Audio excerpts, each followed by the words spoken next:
Good afternoon, everyone. Welcome to Character Builder 1619. I'm down, as you can see, down on the coast today. Just got done a hike up on the mountain, and felt like this thought that I've been had in my head for the last few days. Better to do it down here by the water.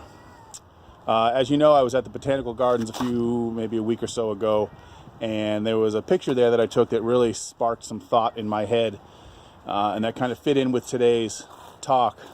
So, in kind of thinking about what I was going to talk about today, doing a little research, and someone that I follow a lot, Deepak Chopra, once said, no matter how many possibilities turn into reality, an infinite number remain. And that's kind of the theme for today, is infinite possibilities, and I'll get into it a little bit later.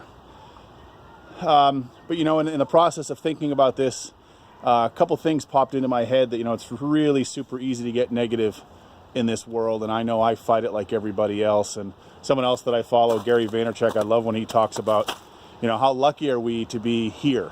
How lucky are you to be you? The reality is your parents had sex on that one time and all things aligned and you're here. And if the phone rang or something else happened, you're not here. You're a tree, or you're a lamppost, or you're something else. And we're not having this chat. So things had to align perfectly. That's like winning the lottery 100 million times over. And that is pretty cool.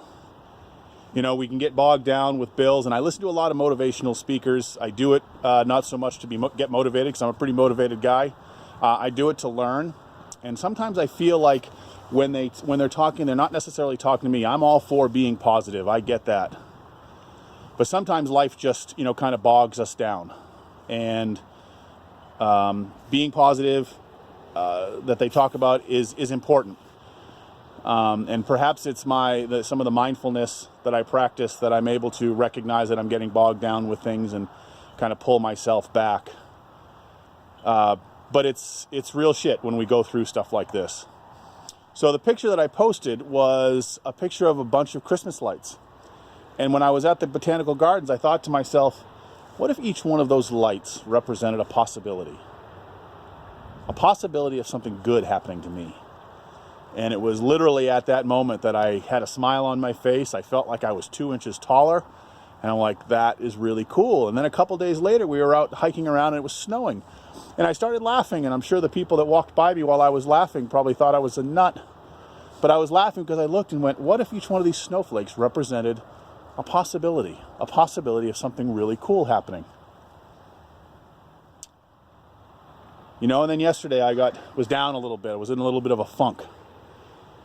And a thought came back into my head of a famous golfer, someone that I looked up to when I was younger, Seve Ballesteros. And Ballesteros used to say that he loved it when he knocked a ball in the woods, because it just provided him an opportunity to show people how great of a shot maker he was. That's a pretty cool way of looking at things. Bills get us down, life gets us down. It's just an opportunity for us to show people and show ourselves how great we are. So I'd love to hear your thoughts on that, the idea of infinite possibilities, your thoughts on the picture that's attached to this video. As always, this community is super good. A parade without anybody watching isn't really much of a parade. So love it when we have people throwing their comments down on their thoughts, because this is what works for me, and this is kind of my thought process, and I'd love to hear yours. Look forward to talking with you next time. If you get a chance, get yourself outside, grab a friend, and I'll talk to you then.